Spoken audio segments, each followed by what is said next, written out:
Là, on est à la Motte Beuvron en meeting parce qu'à quelques kilomètres d'ici va se tenir demain et après-demain un conseil des ministres, conseil informel, où 25, 27, 28 ministres de l'agriculture vont être réunis. C'était une manière pour nous d'abord de leur envoyer un signal, un message fort. La PAC aujourd'hui ne répond plus aux besoins des agriculteurs, mais on était là aussi d'abord et avant tout pour traiter de la situation et de la conjoncture.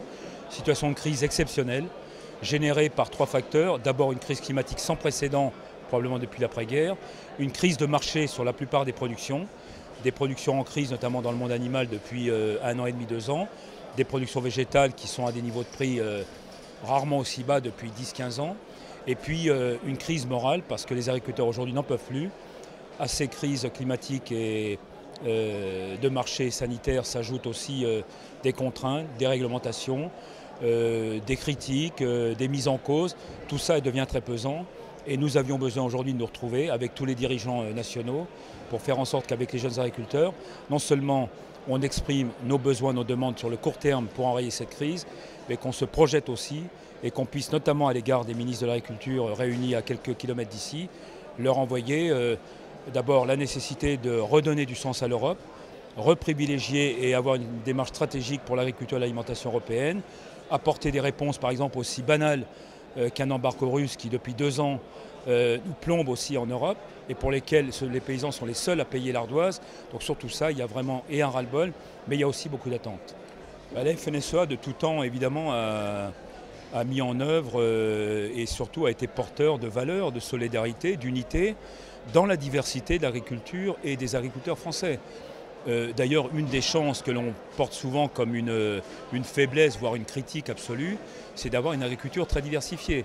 Nous savons à la fois servir des marchés de proximité, de l'export, des filières qui vont répondre à un marché intérieur et d'autres à l'exportation, comme je le disais, mais aussi du bio et du conventionnel. Enfin, on a toutes les formes d'agriculture. C'est une richesse, mais ça, on doit non seulement la revendiquer, on doit aussi y apporter toutes les solutions les plus adaptées.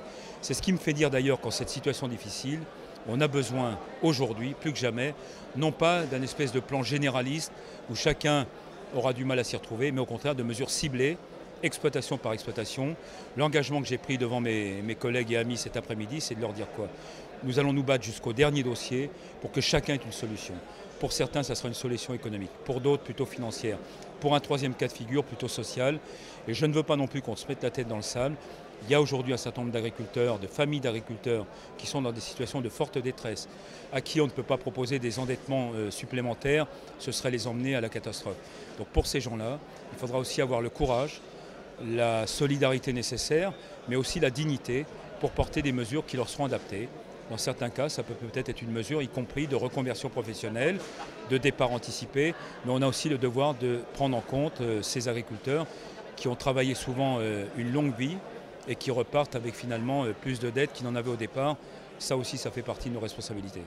J'ai envie de dire d'abord un sentiment vraiment de fierté, d'humilité parce que la tâche est lourde, mais aussi vraiment de solidarité et d'unité.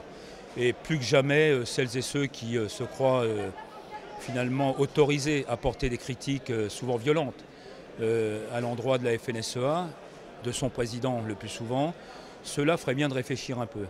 Moi aussi, je peux faire un discours incantatoire, je peux être populiste parce que j'aurai les mots et je trouverai les mots pour le faire. Je pense que notre discours de responsabilité vaut mieux que tout autre discours.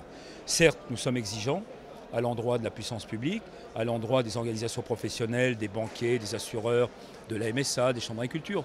Oui, c'est vrai, des coopératives. Mais en même temps, ce qui fait notre force, c'est d'abord un réseau.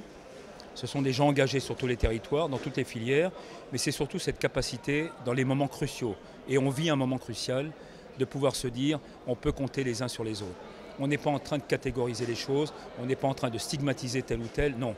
Il faut prendre en compte une situation, un bon diagnostic, apporter les solutions adaptées, et c'est ça qui fera à nouveau la force de ce réseau FNSEA Jeunes Agriculteurs.